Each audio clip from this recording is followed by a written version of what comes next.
The lecture for today is based on Lila Abu-Lughod's work, one of her articles that's called "Do Muslim Women Need Saving?"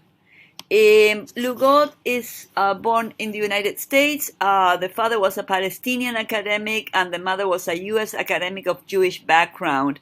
So she's particularly well positioned, I think, to talk about this because of her own ethnicity and her own family background.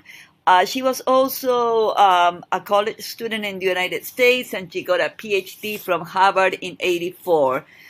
Initially, as an anthropologist, as a young anthropologist, she worked with the Bedouin in Egypt, and nowadays she works mostly on issues of feminism and nationalism post 9/11, when we start seeing a rise of what we call Islamophobia.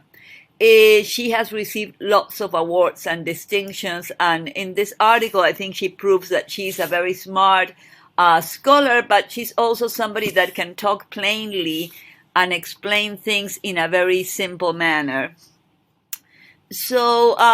Abu-Lughod talks about mostly the veil and what it means when women cover their hairs and how we decode that veiling in the West. What are our concepts when we look at this? Where do they come from? So she's a concern that when she hears all this talk against the burqa or the veiling, she hears echoes of colonialism.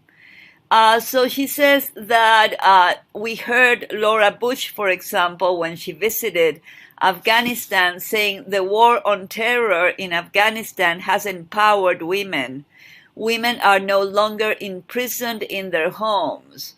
So for Laura Bush, it's quite clear that Muslim women are submissive and have been the object of repression by their own partners and the state, and particularly the Taliban in this case.